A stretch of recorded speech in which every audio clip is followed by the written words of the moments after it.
Hariom, Namaste. Today I'll be speaking on India's contribution in science and technology. Last week I spoke on India's contribution in medical science, so I will avoid that. The rest I can say today. Uh, Actually, India was the storehouse of various science, arts, and fine arts. That's why Mata Parvati is called the mother of 64 skills, Chatushashti Kalamayi. Then, these 64 fine arts are listed separately. Now, if you see in modern times what India has achieved, we have the Chandrayaan. In our very first attempt, we landed on the moon, and that too on the other side of the moon. Then, in our very first attempt, we landed on Mars. That is Mangalyaan. It's a world record. The whole world was astonished that without a single mistake we could land on the moon. And our cost was the minimum, the least in the world. In fact, the cost of making a Hollywood movie also will be more than the cost of the Mangalyaan. Then, in one single rocket, our scientists in ISRO and DRDO had made tremendous progress. They were able to launch 104 satellites and place them in various orbits. Out of these 104, 80 satellites belong to one country, America, because they don't have this technology. China does not have, Russia does not have. The second best is Russia. In one rocket, they were able to fire 37 satellites. Just see, we are 104 and Russia is 37, and others are all just one each. So our scientists have made us proud, and thereby we are earning a lot of money. Then we have what is called Gagan. It will be one of the most accurate instruments to guide missiles or to guide aeroplanes and make them land. One of the most hazardous airports in the world is Ladakh. Because of Gagan, which has a very, very high accuracy of 5 meters, we can safely land even in that terrain. Similarly, we have Navik. So soon we will be having our own map system. Navik is Navigation India Constellation. We have placed 7 satellites and they will be taking the map of the whole subcontinent. And this technology we are sharing with Bangladesh, with Nepal, Bhutan, Sri Lanka, Afghanistan, etc. Of course, excludes Pakistan for obvious reasons. So this way we have this map, Google map will be this Navik map will be sharper than the Google map that we are using today. It will help all types of navigations. Only 10 days back, our DRDO scientists were able to add one more arsenal. The torpedo that is fired from the naval base or from within by the submarines. Now we have added the speed to it. Now it will go and attack the enemy at supersonic speed. It is one of the most lethal arsenal that we have, and every submarine in the world will be afraid of this. So we have many more such things have been made in recent times by our DRDO. So hats off to our Indian scientists. Now we'll go trace our scientific heritage. There never was a period in Indian history when we did not throw world standard scientists in different fields. We'll start with Mohenjo-daro and Harappa. It is said that Mohenjo-daro and Harappa, also called Indus Valley Civilization, also called Saraswati River Civilization, can be also called Vedic civilization, is the oldest city in the world, oldest civilization in the world. Mohenjo-daro and Harappa have the world's oldest, best town planning and highly evolved city state. And in the evolution of this creation of such a great city, it's so great that we never had any slavery in that place. And all the great monuments in India have been work of art, work of love, work of bhakti, and not by using slaves. The pyramids in Egypt have been made by using slaves from Israel. So India is a rare exception that slavery did not exist. Now, some of the engineering feats that we see in called Sthapatya Kala in the ancient time, especially Mohenjo-daro and Harappa, there we see step wells. In Mohenjo-daro Harappa, public bath was a common feature. It was a welfare state. And in the public bath ponds, you will have finely made step walls. So these step walls you can climb down and go up to the bathing place. There you have a bathing platform. So these are very unique steps, bathing pool, and also there some religious ceremonies were also held. We know that in Hinduism, whenever ceremonies are to be held, water is very, very important. Taking bath is required, and then many of these ceremonies are held near river banks or near the ponds. And this can be seen in Mohenjo-daro Harappa also. Then we come to toilets. What we call as Western toilet is a misnomer, but if you take it in another sense, Mohenjo-daro and Harappa is to the western portion of India, and such toilets exist in the squat toilets. That means the drainage system is underground, and on top of the drainage system is the toilet. Therefore, the toilet material is washed away through the water and by the drainage system. So toilets connected to drainage system is called western toilet, and west here means on the western portion of Mother India, that is Mohenjo-daro Harappa are on the Punjab side. Today it is in Pakistan, and all these things are nearly 7,000 years old, 5,000, 4,000 BC I'm talking of. Then they had great architecture, civil engineering wonders.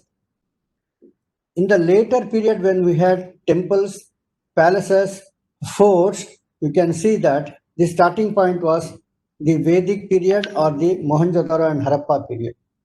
The Sthapatya Kala starts from there. Then we come to the Buddha period.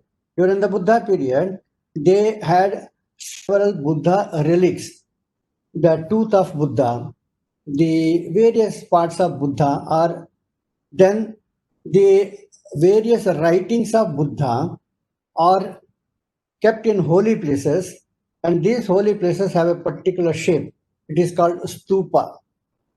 From the stupa, shape of the stupas, all over Southeast Asia, we see a lot of pagodas. The pagodas and the stupas are similar in shape. These things are also around the 3rd century BCE, that means 2300 years before. Then the statue of Buddha. We know all along the Afghanistan mountains, huge statues for Buddha have been carved out of mountains. So this mountain art or is, you can see largest number of statues in the world would be for Lord Buddha himself. That's why in Arabic language, Buddha itself means a statue. And similar thing, this art of making such icons spread with Buddhism or spread with Hinduism to countries like Sri Lanka, Indonesia, Malaysia, Vietnam, Laos, Cambodia, Thailand, Burma, China, Korea, Japan. The best example is Angkor Wat. It is still a living testimony to the contribution of Indian civil engineering and architecture to the Khmer heritage of Cambodia. Similar thing in India, you can see in Ajanta, Ellora, Khajuraho, Mahabodhi temple, Sanchi, then Brihadishwara temple in Tanjavur and in Mahabalipuram. All these are made out of rocks.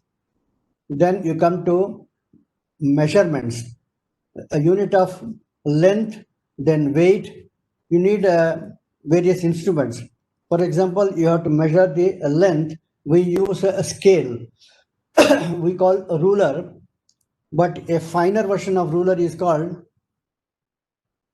these calipers are used for that. Vernier caliper is also, these are all modern instruments. But in Mohenjo-daro Harappa, you had a vernier caliper by which you could measure up to 0.005 of an inch. That means 1 inch divided into 200 parts, very accurately you could measure. And these were made out of ivory, that is elephant tusk. So you can see how grand that civilization must have been to use such fine instruments and to use such excellent material. Then for weighing, you need a scale. A rod is there and two pans are below that. Because of this, you are able to weigh and find out what is. So trade can take place only when you have this weighing pan. This is called Tula. 12 Rashis are there. These are all very ancient calculations of time. One of the Rashi is called Tula Rashi. In fact, since yesterday, the month of Tula has started in the Kerala calendar. In Kerala, each month is named after one of the Rashis, and this in the solar calendar, this is presently second day of Tula month. So Tula means balance, and all the banking, all the financial transactions, you need the base is this balance. So only when our balance went from Mohenjo-daro Harappa, Vedic civilization to the Western countries or to the Eastern, Southeast Asian countries, they were able to develop in trade, commerce, banking, etc. Then we come to measurement of time. One of the great innovations of India was, in every temple we have agarbatti. This is called incense, something like a candle. They burn very slowly, and these incense sticks were made to such an extent that you can measure the time.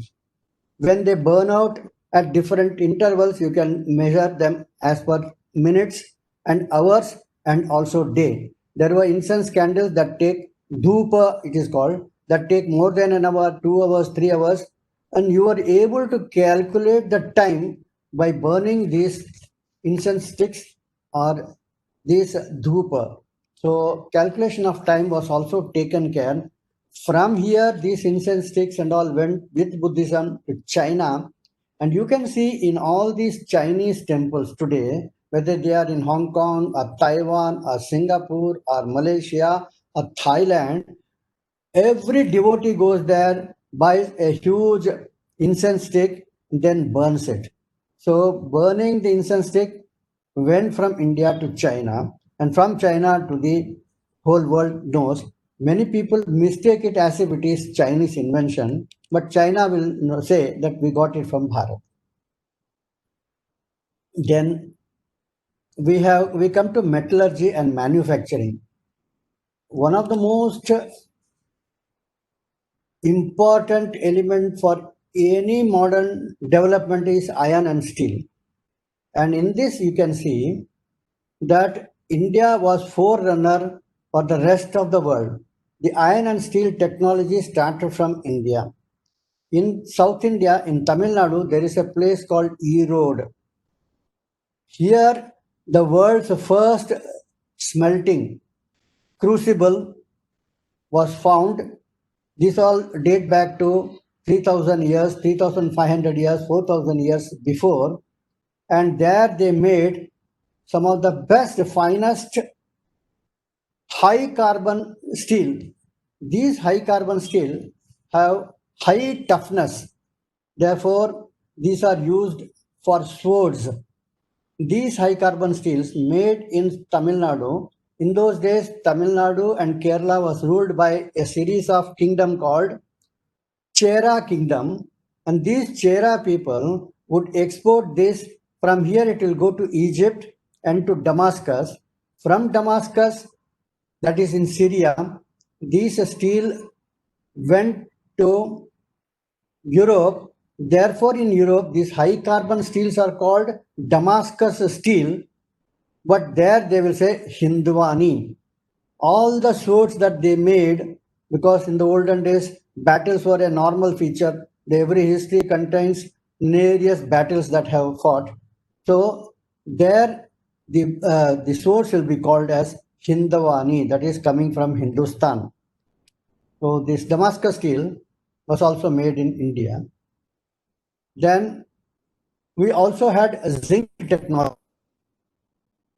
Zinc is a very special, it is used for making various alloys, and they increase the quality of the steel. The problem with the zinc smelting is, for anything gold or silver or extraction of any ore, you take the mud which is rich in this particular metal, and then you start boiling it. At a particular temperature, the iron will start melting, gold will start melting, or silver will start melting. When it is melting, the mud or the slag will collect at the bottom, and the upper layer will be full of liquid, very rich in silver or gold. So you pour it separately and make it into blocks. So pour it into various ingots, and you make various shapes out of it, and you have such blocks of steel or blocks of iron, blocks of silver, gold, etc.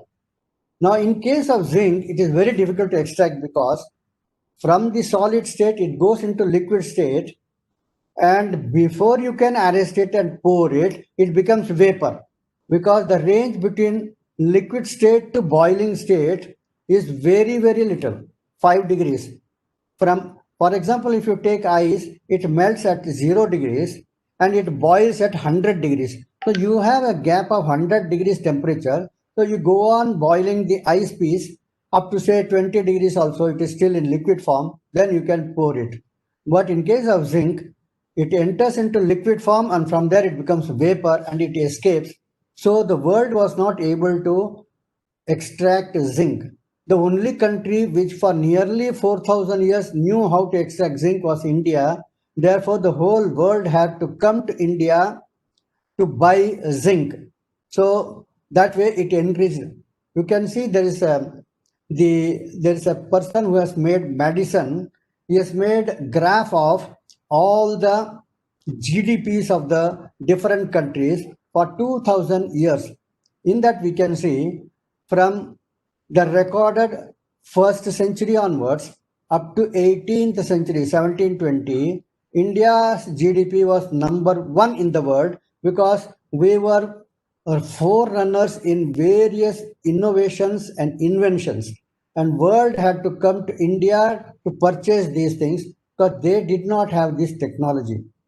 Even today, if India wants to become number one, then three things are required: innovations, institutions, and patriotic individuals. Without patriotism, without a marketing institution, a financial institution, and without these innovations, we cannot become Vishwaguru or world number one. So these three I's will make Bharat or India again top of the world. In those days, we saw that because of these innovations, and our scientists were such that you could not bribe them and take that technology. So world was trying its best to extract this technology out of India, and they failed for nearly 4,000 years. We kept it as a secret and made Bharat the World Trade Center and Vishwaguru. Then slowly somebody stole it from here, it went to China, from China it went to the rest of the world. Similarly, silk manufacturing, various other types of manufacturing went from India to other countries and from there to the rest of the world. Sometimes the Persians, sometimes the Arabs, sometimes the Chinese had stolen our technology, and from there it went to the European world. Now we come. Now diamond is another very, very important. So you can see even in Arthashastra written 2300 years before by Chanakya, he talks about diamond. So diamond industry existed in India in the ancient time also. And not only diamond we knew how to cut diamond. Diamond is the hardest material and you cannot cut diamond with a steel knife or something. Only a diamond can cut another diamond, and therefore we also had diamond drills, diamond studded various cutting and polishing instruments. So, diamond cutting and polishing, even today, 90% of the diamond that is sold in the world market, whether by Europeans or by Israelis, comes to India for polishing, for cutting, and from here it goes to the big buyers like the traders like European traders or Israeli traders, and from there to the rest of the world. So even today, India has a very big stake in diamond market. Then you will be astounded to see the iron pillar of Delhi. This is another great wonder. Built in the 3rd or 4th century, somewhere in Madhya Pradesh, and it is weighing 6,000 kilos, 6 tons of wrought iron, and transported, and today it is there in Mehroli, that is near Delhi. This has seen more than 1800 years of winter, summer, rainy season, and yet it has not rusted. So many world scientific laboratories are struggling to find how did our ancient Indians make this non-rustable pillar. So they take some samples from here. In their lab, they are trying to make various types of alloys of steel which will not rust, and so far they have not succeeded. So that shows how advanced we are in those days.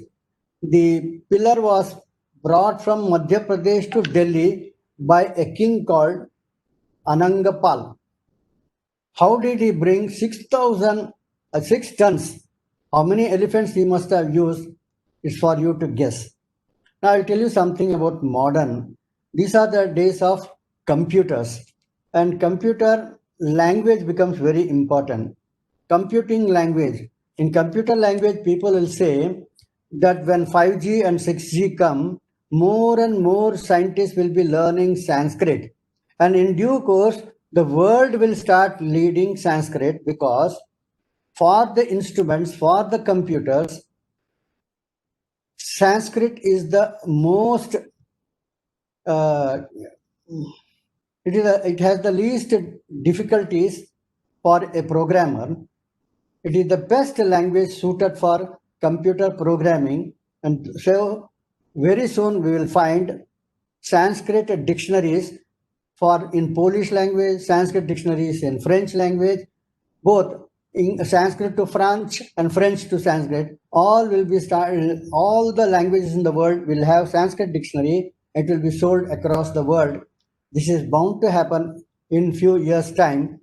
If India takes the lead, it will be good for us. Otherwise, some Westerner will take the lead and make Sanskrit the world language, and he will come, he'll market it, and he will take the credit. Just like yoga, if you want a certificate in yoga and you want to say that you know yoga and you want to teach a yoga, you have to go to America and show your skills there, and they issue the certificate which is accepted around the world. A day will come when you say that you are good at Sanskrit, the certificate will be given by some Western scholar because they are taking all the necessary pains to make Sanskrit or yoga or many of our skills worldwide. And what are we doing? Only criticizing that this is ours, this is ours. Instead of criticizing and complaining, if we get into this and make people know, it will be better. So among the computing languages, there is one language called Kojo. Kojo is a programming language for computer programming and learning. It was created and is actively developed by one person called Lalit Pant, a computer programmer and a teacher living in a small place, Dehradun, in India. Kojo has been used in schools and classes around the world, all the way up to university. Just you can imagine the sitting in a village also in this highly connected, interconnected, interdependent world, we can where you live is not really a matter that concerns. You can stay in a small place and also do all the banking. You can be back office for many of these things. So you can be an inventor from Dehradun also.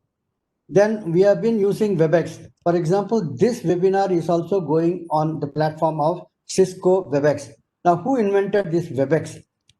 Generally, we think that some Chinese person has Zoom. Even before that, WebEx was founded in 1995 by Subramaniam Iyer, and it had its initial public offering in the year 2000.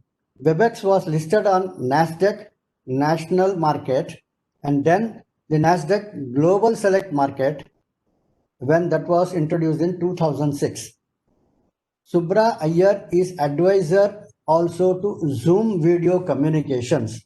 So you can understand that Indian brain, Subra Iyer, has been responsible for at least two video conferencing systems. Then he sold it for $2 billion to Cisco company. So now it is called Cisco WebEx. Then in science and technology, agriculture is the most sought after.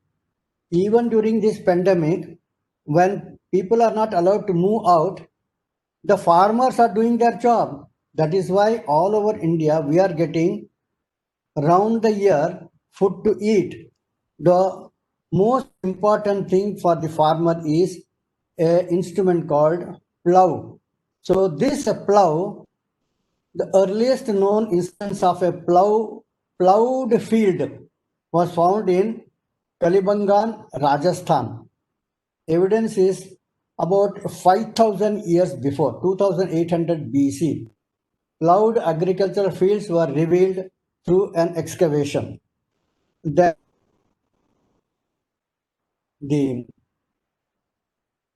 in modern, you have microwave communication. This microwave communication was first demonstrated in 1895 by Jagdish Chandra Bose. From one building in Calcutta, he was talking, and a person in another building in Calcutta, without any wire connection, was able to listen. This is what you called radio. This was invented in the year 1895. But his transducer, that is called mic, and his receiver, that is called the radio set, and his diary were all stolen when he was asked to demonstrate in European universities. And the same transducer, the same radio set, only the cover was changed, and it was used by Marconi, who went all the way to Canada and in a small place called Newfoundland patented it in his name. It is one of the worst plagiarisms in scientific history.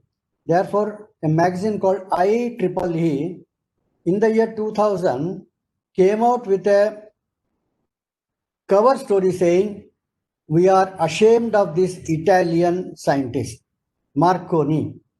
The credit should have gone to Dr. Jagdish Chandra Bose. Unfortunately, today everyone thinks as if Marconi is a great. So IEEE has said that we are ashamed of Marconi. After all, what you can expect of an Italian? In America, Italians are known for their thuggery and therefore Gundaism. So Italian mafia gang. So you'd have seen that movie Godfather. So all are Italian mafia gangs, and still we believe that Italians will redeem us. From this mind-boggling invention of microwave communication, today we see so many things happening. For example, we have got our mobile. This revolutionary demonstration formed the foundation for the technology used in mobile telephony, radars, satellite communications, radios, television broadcasts, Wi-Fi, remote controls, and countless other applications all started from Dr. Jagdish Chandra Bose. Now, Dr. Jagdish Chandra Bose is such a great scientist. He gave you microwave propagation. Then he also told that the plants have life. Now, this is a totally different subject. Then he also demonstrated that the so-called inanimate things like the metals, they also have fatigue. And therefore, when you are using motors for 24 hours, if they have to run, you must have a standby motor and one more standby motor. You some 4 hours, give them rest. In the meantime, the second motor will start up. And at a regular interval of 4 hours, these 3 motors will be running. That way, you are giving them rest, just like human beings. So this metallic fatigue is another science. So 3 different sciences he has given. When Röntgen made only one invention, that is X-ray, he got a Nobel Prize. When Albert Einstein came with 2 different inventions. One is theory of relativity and another is piezoelectric effect. You say that he is the wonder of the world, 20th century's greatest scientist. But here is a scientist who made at least in 3 different subjects path-breaking inventions, and he is never mentioned. Swami Vivekananda told him again and again, first patent and then publish.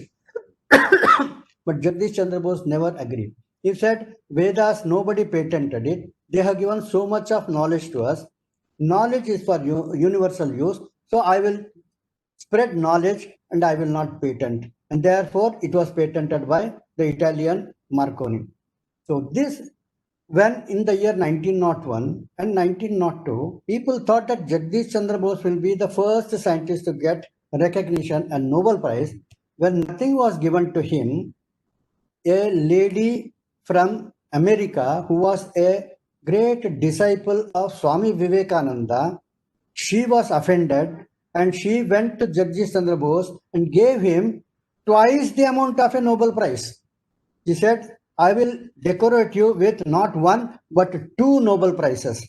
So, Sarah Bull, also a great American, a Western lady, here is one who helped, who recognized the greatness of our Jagdish Chandra Bose. So here the Nobel Committee did not recognize him, and here Sarah Bull recognized him. Now, fiber optics. Now, fiber optics, today we say we are in technology.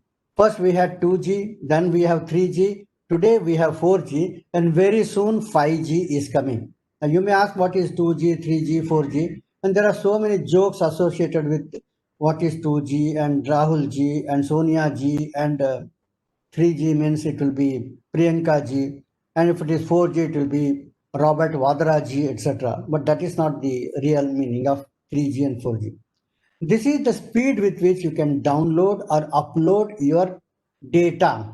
So 3G is faster than 2G, 4G is faster than 3G, In very soon, 5G will come, fifth generation, where you will be able to upload or download at a much faster rate. And already IIT people in Chennai have come with certain 5G instruments and 5G useful applications, then microprocessors of 5G. So India is also catching up in this 5G technology. Now, in this, all these things are possible because of fiber optics. Earlier, the transmission of this data would take place in copper wires. Now, copper wire has its limitation because a lot of resistance is there. So, Dr. Narendra Singh Kapani, one of the forgotten, unsung heroes who should have got a Nobel Prize, is Dr. Narendra Singh Kapani, is still alive, 93-year-old person. He invented this fiber optics. In a thin fiber strip, you can send millions of data, and they travel at lightning speed, the speed of light. So size is very small, carrying capacity is millions of bytes, and the speed is the speed of light. So you can just imagine this fiber optics has revolutionized the whole world, and that is why we are having 4G and now 5G is coming. So this Narendra Singh Kapani. Now in hardware, in modern technology, I'll mention a few more scientists who should get Nobel Prize. But India does not have any strong lobbying power. All these things are required. Lobby. Without lobbying, nobody will give you Oscar award, nobody will give you Pulitzer award, nobody will give you Nobel Prize. For this, you need a strong lobby power. Not only you should be intelligent, but there should be a lobby to push your names. Yesterday I told you that Yallapragada Subbarao, what he invented in medical field in 1940s, he should have got at least 2 Nobel Prize. Nothing has been given to him. Dr. Ramchandra should get 1 Nobel Prize. Nothing was given to him. Similarly, there are at least half a dozen Indian scientists in different fields, in physics, in chemistry, who should have got Nobel Prize, were denied because there is no lobbying. So there also we have to look into it, and we have to lobby and see to it that these unsung heroes become world recognized. So I will tell you some more unsung heroes. For example, everyone is using laptop, they are using mobiles and cameras. All these digital devices need what is called a Pentium chip. This Pentium chip was invented by Dr. Vinod Dham. He's from Punjab, so he should get, without Pentium chip, nothing in this world would have advanced to such an extent as it is today. Similarly, in any electronic device, that is a digital device, you have what is called USB, Universal Serial Bus. Through this USB port, you are able to charge the instrument. You are able to send data from one instrument to another instrument. You need this USB. So I am going to just plug this USB cord in my mobile. So you can see this, how I am doing it. Now it will start, this will be charging. So this USB is by a person from Baroda called Ajay Bhatt, again forgotten. Then Ajay Bhatt has invented many other things. Vinod Dham has invented many other things, but I'm just saying most significant ones. Then on your mobile, on your laptop, on the computers, you are able to watch YouTube, various videos. You are able to watch news. You are able to see some tennis match being played at Wimbledon or in Melbourne. You are able to watch them here on this, because to watch these things you need what is called MPEG 4. If you have MP3, you can only hear the commentary, but with MPEG 4, you are able to see Rafael Nadal playing tennis or somebody playing Tendulkar hitting shots.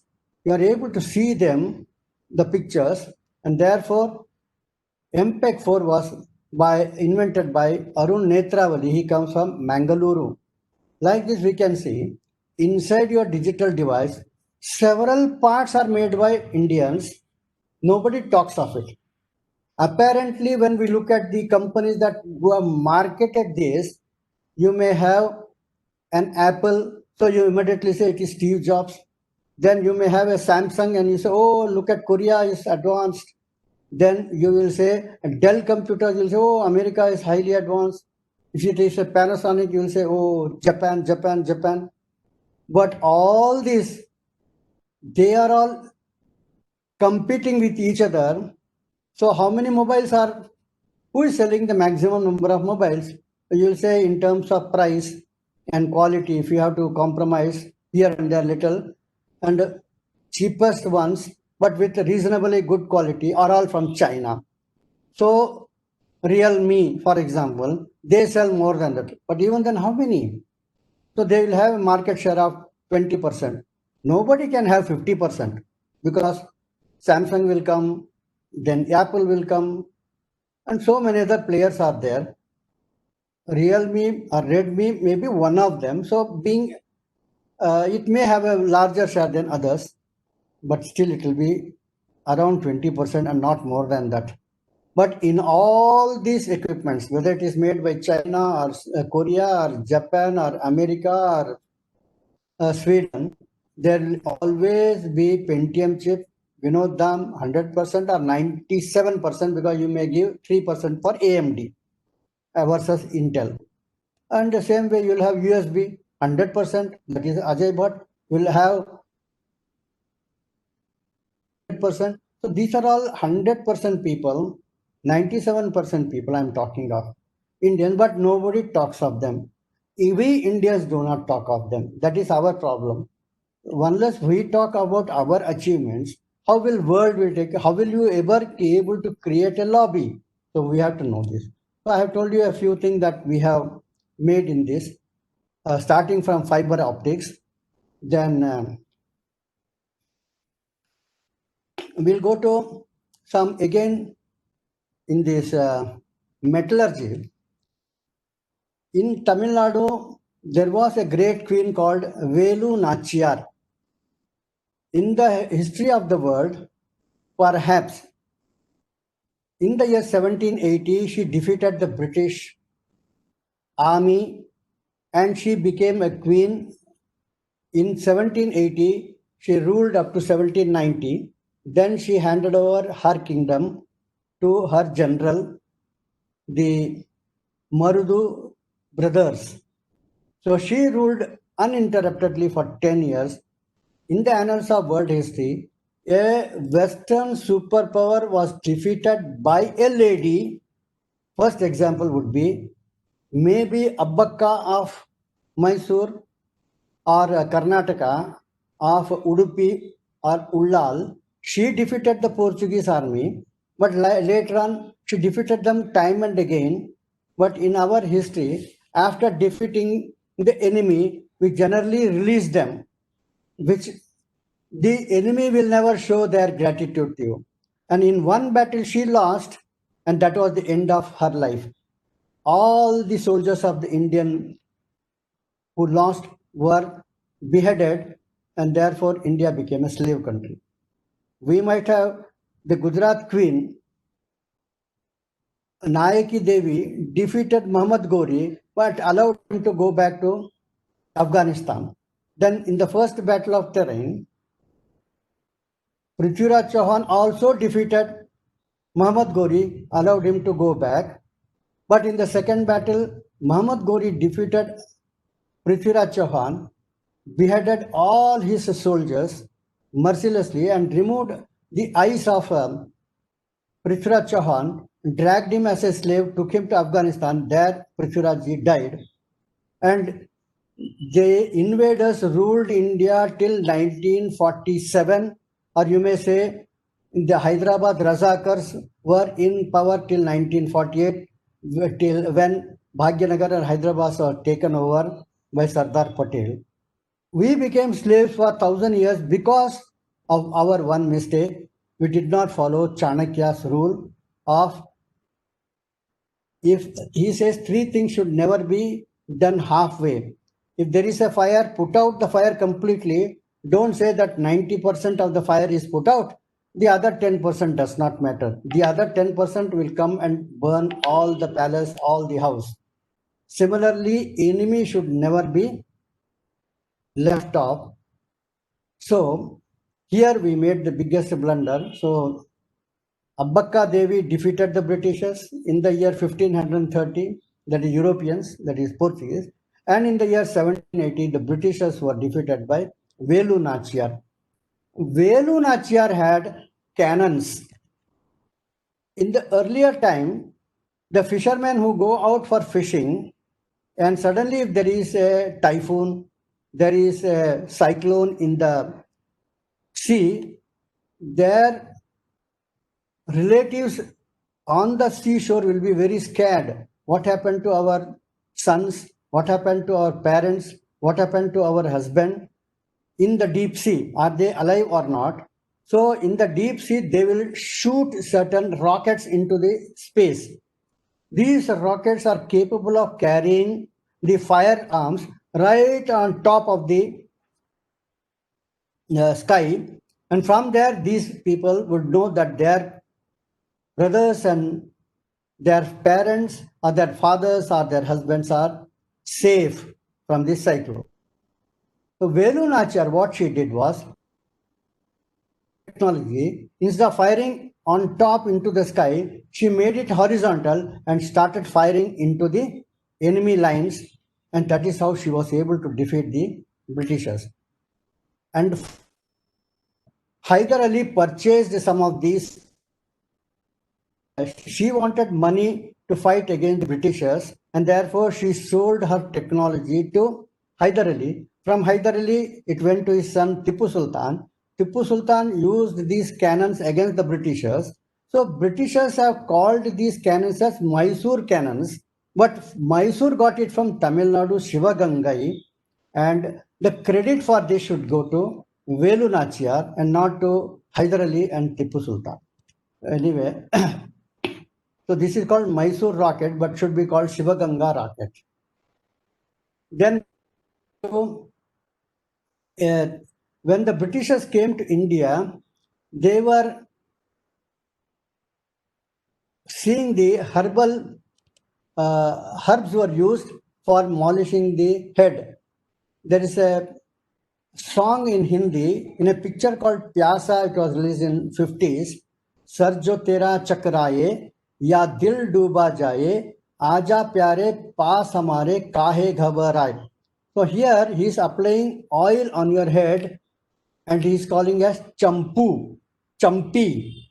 This champu or champi has become shampoo in English, and many Indian people who were experts in oil massage went to England along with British soldiers because they wanted this to be applied on their head. And these people who went to England in 1700, 1800, they made a lot of money and came back to India very rich.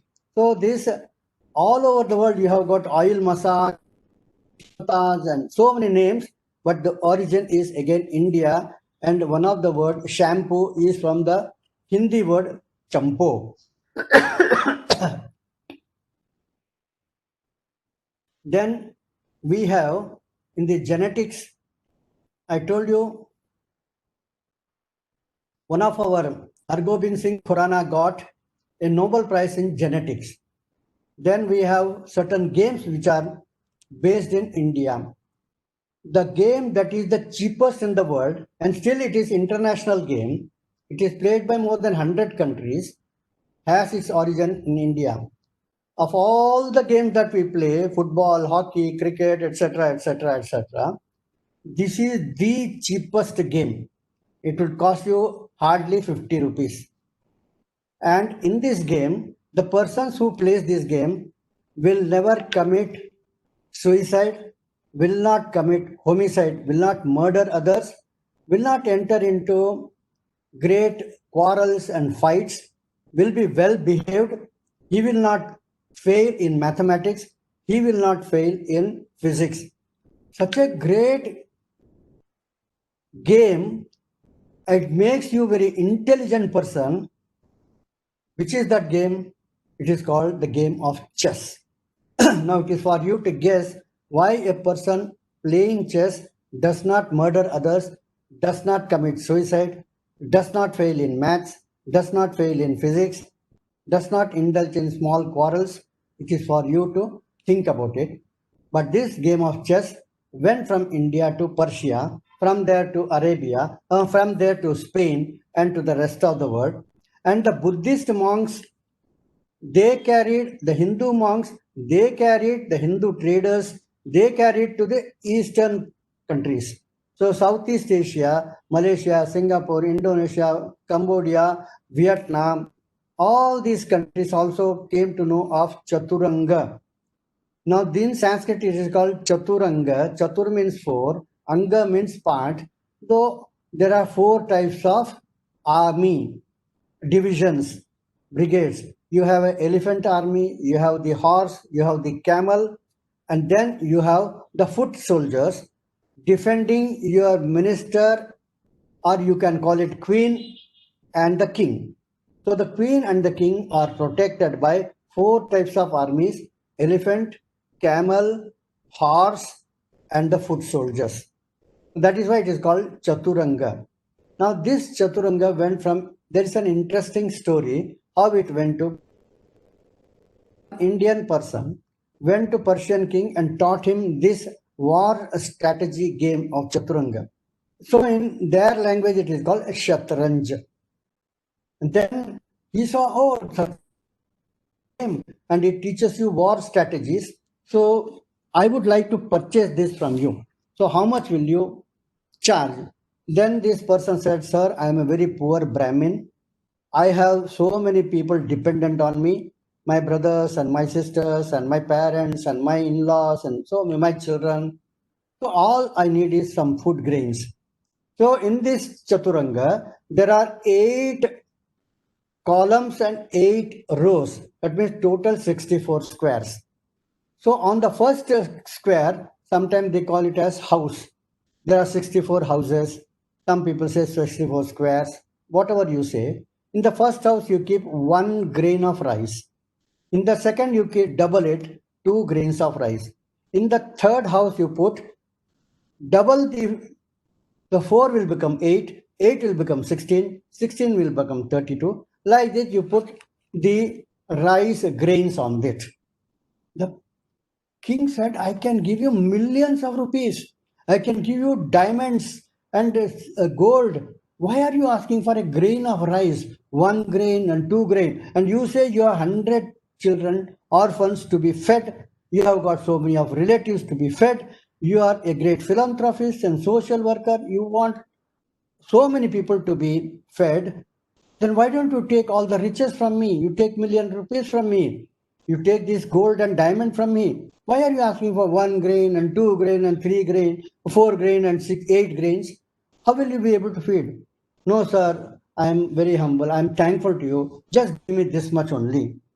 So he calls his minister and tells him, see, he's on the first square, you must have 1 grain. On the second, you must have 2. On the third house, you should have 4. Then 8 and 16 and 32, 64, 128. The minister started calculating how much it will be for the 10th and the 20th and the 40th and 60th, etc. Then he comes running to the king and says, sir, that man has cheated you. Even if you put the grains grown all over the world and put them, still you cannot fill the 64th house. So much he is asking. Apparently, it looks very simple, 1 grain, 2 grain, but ultimately is looting the whole world. So tell him that we cannot give him. So this is the power of this.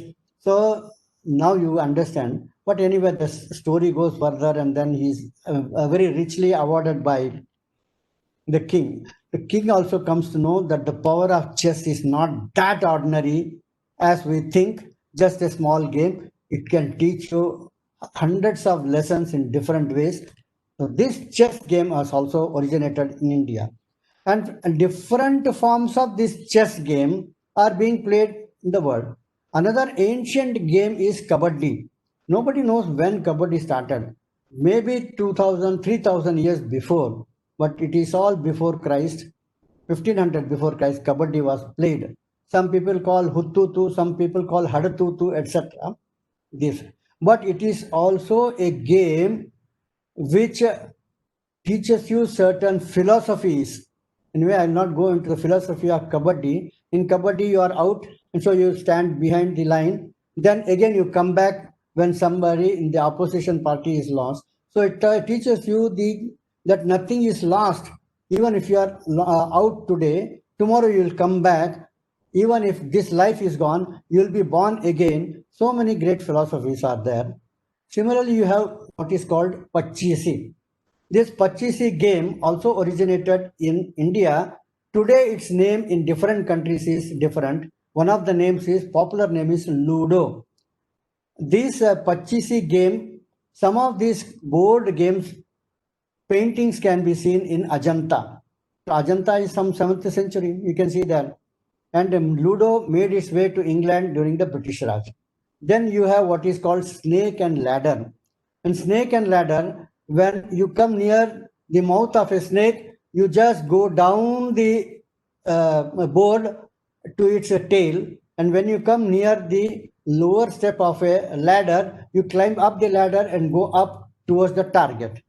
This snake and ladder originated in India, a game based on morality. If you make some crimes, if you have made some mistakes, the snake will bite you and bring you to Papa Loka, that means you come down. And if you have done a lot of good things, charity, etc., then you climb the ladder and go towards your mukti. So this also game went from India to during the British rule, it went to England and to USA. And Milton Bradley, a game pioneer, made it popular in America in 1943. Then we have got card games. We think these card games are also from foreign countries. No, it all originated in India. The paper playing cards from India, it went to various Southeast Asian countries, China, etc. in the 9th century. Then we have various cloth material. So in the cloth material, you can see we use buttons. So here I have got button in my shirt. These buttons are circular in shape. If you see Mohenjo-daro and Harappa, here are the buttons. In Mohenjo-daro, Harappa, several geometric design buttons were used. And these buttons were made up of seashells. And in this button, there will be a hole, because here you can see there is a hole so that it can be kept onto my shirt. So through thread. So these holes were there. All these things existed at the time of Mohenjo-daro. That means 6,000 years before we had buttons. Similarly, among the clothes, we have what is called calico cloth, plain cotton cloth. Why it is called calico? Because it originated in Kerala, a place called Kozhikode. Kozhikode, the Britishers or the Portuguese used to call as Calicut. And from Calicut comes the word calico cloth, the textile that went from there. And then it went all over the world to the African countries, European countries, etc. Then in textile, you have what is called the carding device. It's called kaman or dhunaki. That means a bow will be going up and down or across. So this is required to make certain for the manufacturing of this vibrating strings, etc. in cloth making. This also was made in India. Then charkha, the spinning wheel, was made in India. Then there is something called chins, printed calico, was also from India.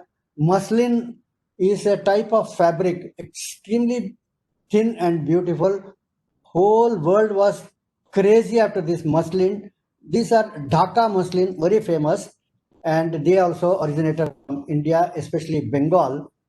When it went to from here to Arabia in a place called Mosul, the Britishers saw this. So from the word Mosul, Mosul, these days ISIS was killing the Yazidi tribes who are actually worshipping the South Indian god called Kartikeya. They worship peacock, they worship snakes, similar to the Tamil people, and their temples are like Tamil temples. These Yazidi people are Arabs who have not yet become Muslims. They are 6 lakhs in number, and ISIS wants to kill them. They are all hiding in the Mosul Heights. From the word Mosul, the Britishers saw people wearing muslin cloth, therefore they called it Mosul. From Mosul, it became muslin, but this is a textile from India. Same way, you have one of the most costly item textile called Palamur. Palampur, Palampur fabrics are also from Gujarat, and these were in great demand in different parts of the world. Then we have in well-being. In well-being or health, today everybody is health conscious. During Corona, we see whether it is Prince Charles or whether it is Donald Trump, when he has to meet anybody and greet them, he does not shake hands, he does not touch them, he only says Namaste, Namaste. Namaste has become popular with all the world leaders. Even Angela Merkel of Germany says Namaste. So this shows well-being is very necessary. In well-being, we have given what is called yoga. We have Siddha medicines, we have Ayurveda, we have yoga. Then if you keep your fingers like this, if you keep your fingers like this, these are all called mudras for various ways of keeping your fingers. In different ways you keep your fingers, different circulatory system in the body can be changed, results are taking place. This is a subject by itself called mudra, and this also originated from India. So for well-being, then nowadays we see gyms every and gymnasiums. All these gymkhanas and gymnasiums started from Indians. When the Britishers came to India and they recruited Indian soldiers, they saw that in the evening these soldiers will form a club and they will do malkham, they will do wrestling and hadtutu, etc. They will be playing games for recreation. So they will always, wherever these British people had taken Indian soldiers, they will form an Indian club and they will start playing games. So from this, the habit of gymnasium and gyms started, gymkhanas started, and clubs also started. Now we have got so many clubs. CCI is called Cricket Club of India. These club and all originated from India. Even for tennis and for cricket, you have got so many clubs around the world. It all came from India. So you have then, just as we have many inventions, we also have many discoveries. For example, the cotton cultivation was taught to the world by Indians. The Arabs have written that Indians have a type of plant from which you can make, from which you get pants and shirts, from which you get dhotis, from which you get pajamas. Actually, the tree does not grow pajamas. The tree only grows cotton. From cotton, we know how to make cloth, and final product is your pant and shirt. So they have written that Indians have a. Similarly, we know how to make sugar cane from cane, sugar from sugar cane. So again, they described it as Indians have a tree that gives you sugar. So because of the information they got and went from one person to another person, it got corrupted. So they have described these things in their books. So cultivation, rice cultivation, different types of rice cultivation, whole world is enriched because of India.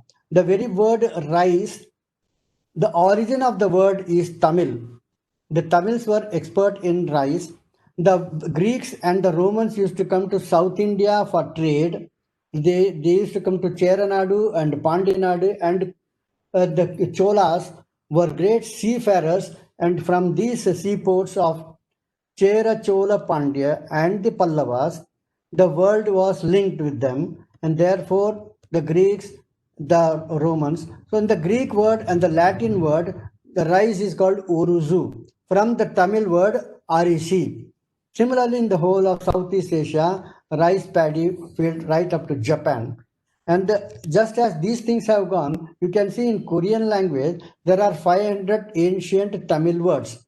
The word for father and mother in Tamil is Appa and Amma, and the same words exist in Korean language, Appa and Amma. Similarly, you find in the ancient Japanese language hundreds of Tamil words because the trade was there with them. Then there is something called indigo. Why it is called indigo? It is a blue color. So it is called indigo because it is from India. Again, for thousands of years, we did not give this trade secret to them, and therefore everybody will come to India for this indigo blue color, and India became a rich country. Similarly, jute cultivation also happened in India. Sugar refinement took place in India. For sugar, the word in Hindi is chini. It's a misnomer. Some people think that it came as if it came from China. No, even Chinese people got it only from India. This chini. We have the Hindi word prachina, arvachina. So that the word chin is an Indian indigenous word. Then we have given so many things in mathematics. For that, I will have to have spent another day. So I have given you many things that we have discovered, we had invented in science and technology.